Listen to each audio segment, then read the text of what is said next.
Remember to subscribe and don't forget to hit the bell icon to never miss an update from FirstCry Parenting. How to draw a horse for kids. Want to teach your child how to draw a horse? Here is an easy and quick guide that will help your child learn horse drawing in a few simple steps. What you will need to draw a horse: drawing paper, black pen or marker, crayons or color pens, optional. Horse drawing for kids in 9 simple steps. Step 1. Start with the face. First, you draw the horse's face. Make a U shape if you want to make it quick and simple. You could also make it a bit more realistic by adding a curve on the lower side of the face. Step 2. Draw the face, neck and chest. Draw the different facial components of the horse, that is, the nostrils, mouth, and eyes. Draw the nostril a little bit above the mouth. From the ear, draw a slightly curved line that will form the neck. For the chest, draw a mild S downwards from the chin. Step 3. Draw the mane and the back. Draw the back at the tip of the horse's neck. For the mane, you can make a zigzag starting at the ear and going all the way down the neck, and ending at the back.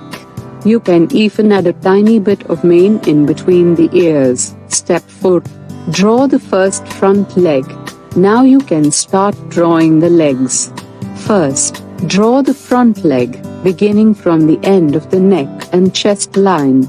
Draw 2 almost parallel line downwards, then to the left. Draw a hoof at the end of the leg. Step 5. Draw the second front leg. Similarly, draw the other front leg, such that it looks like it's slightly behind the first front leg. Step 6. Draw the first hind leg. For the hind leg, you can follow the same steps, or you can make it more realistic by making the calf more defined and angled. Step 7. Draw the second hind leg and the belly. You can then add the last leg of the horse. Do it in the same manner as the other 3, but then draw behind the first ones. If you want to make the horse look like it's galloping or walking, you can change the angle at which you draw the legs. Draw a connecting line from the first leg to the fourth leg. This will form the horse's belly. Step 8. Draw the tail. Now it's time to make the tail of the horse at the end of the body. Start by making a backward S and connect it back, such that it looks like a leaf. Step 9. Color the horse. Grab some crayons and get to work, or give them to your kids so they can color it. Try this easy step-by-step tutorial with materials available at your home. Your child will surely enjoy drawing and coloring it.